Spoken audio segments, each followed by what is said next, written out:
So this is a video of all the upgrades that I've done to my Cr-10S since I've gotten it. So let's look down here. I'll show you everything, but the first biggest one is the octopi. I have a fan blowing on it because even these heat sinks aren't enough to keep the Wi-Fi chip cool enough. And I had some issues with it crashing from it overheating. So I just blew this fan on it. Maybe I'll probably get a case that has a fan built in or something at some point. The next thing is I purchased a glass tile from Lowe's, like a 10-pack.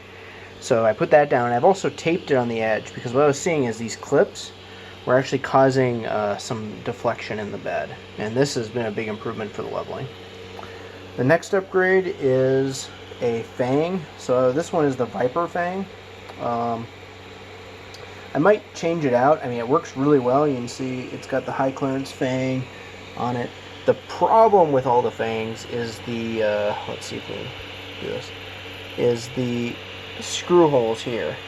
They tried to use the same ones that came with it, I guess because it fits the fan, but mine broke. I epoxied it back together and it's holding, but I think I might switch to either a different fan or just a different mount at some point. But this Fang is working really well, and it was much easier to print than the regular Fang because of this big Viper knob on the head. The next upgrade is these little clips for the Bowden tube. So I was having issues with the Bowden tube coming out because these couplers are notorious for it just popping out. So I put these little clips on, and that's helped a huge amount. Just a few of the clips, they're easy to print. Next upgrade is this washer. You can use a spacer. I tried printing one and it didn't fit my extruder, but it was pretty much a requirement to keep the filament from grinding randomly. And I think my final upgrade is the filament sensor guide and holder. Now, I think most people have seen this one. It's this like hinged guide, and you put the stock filament sensor in it. I had a few problems with it though. So you can see here the screws aren't exactly straight. I don't know if you can see it, but they're not exactly straight. I actually had to modify the STL and make them a little bit close together, and I still couldn't quite get them straight. I probably need to modify it more, but I don't want to reprint it at this point. But I highly recommend this filament sensor guide.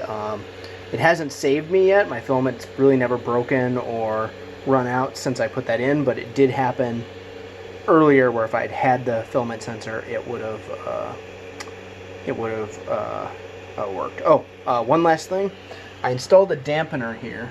You can see it here. There's a little bit of space on the motor, just on the Y so far, but I plan on installing on the X as well. The dampener, there's a little bit of a problem with the dampener. Initially the screws were too long and were touching the motor a little bit, and it was causing a massive amount of vibration. And also this, like you can see here, this and this thing were not very well aligned, and they still aren't perfect. But so I had to put like spacers in and mess with it. But I got it to the point where the dampener is working properly. It's much quieter than before. I just need to do it on my x-axis as well. So, and the last upgrade is software upgrade. Now you see my other video about upgrading to the TH3 firmware. I did that, and that's been really good. I think just, all the features it has and all the extra stuff has worked really well. So there you have it. That is my Cr-10S upgrades video. I plan on doing maybe another video, and I'll post all the links to all these. I'll post all the links to everything, but one more thing that I highly recommend are the knobs. Most people upgraded to these pretty early, but they're really nice for leveling. Now, I've gotten to the point where I don't have to level that often, but when I do, it really saves your hands fiddling with the small knobs. So I'll post all these the links to the files on Thingiverse for people that are interested, just to see what I used. And if you have any questions or anything, please comment to the video. And watch my other videos. I focus really on 3D printing, board games, and other techs, interests of mine.